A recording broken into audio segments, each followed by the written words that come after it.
we show up somewhere that is a key location.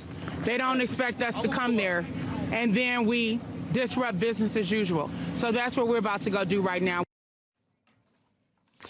Tonight's red hot story, that is business as usual for certain people. A radical agitator who orchestrated the riot inside a Minnesota church on Sunday during services. Nekima Levy Armstrong, left-wing radical, she was arrested this morning for allegedly disrupting the church service. And the Attorney General of the United States, America, Pam Bondi, posting on X, she said, "Listen loud and clear. We do not tolerate attacks on places of worship." Sounds like a pretty good policy. I think it's United States of America. It's the first element out of 5 in the First Amendment.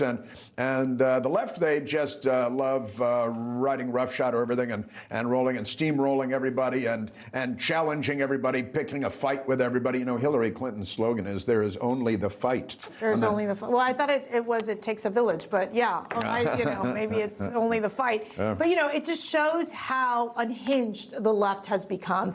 And you see this individual, the Nekima Levy Armstrong, very much part of this organized leftist agitator world where, she's called the police evil. Like, she believes in using these very aggressive tactics. And, it's one thing if you're going to protest in a public forum, you're outside, you get your, the forms you need to fill out to be able to, protest on a sidewalk or whatever. It's different if you're like barging into a church service where there's parents and children, and you've seen how the church has reacted. I mean, the pastor did remain calm. He talked to the crazy Don Lemon, but there was no need for this. There was absolutely no need for this. I think the left took it way too far, and yes, they deserve to be arrested. Well, and it's, look, John, the left is proven to be violent in mob form thousands of times in the last few years in all kinds of settings.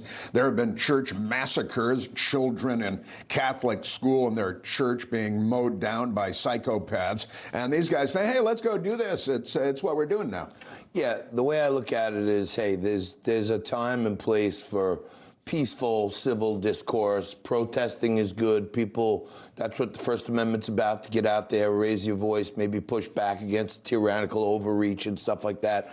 But like you said, one of the cornerstones of what this country was founded on was the pursuit of religious freedom. Right. And once you're inside a house of worship, if that was Al Sharpton's National Action Network and a bunch of white people stormed in there, there'd be a federal RICO case going on. Right. If that was a Muslim mosque and a bunch of people went in there would be all kinds of hate crimes. So to me, don't infringe on people's religious freedoms. Don't come in the church. Leave them alone. Stand outside, wave your flags, hold up your signs, but don't go in and start threatening people. And terrorizing people and creating fear wherever they go of the violent mob of left-wing radicals. Information. Truth. Is freedom. Is Newsmax. It's real news for real people.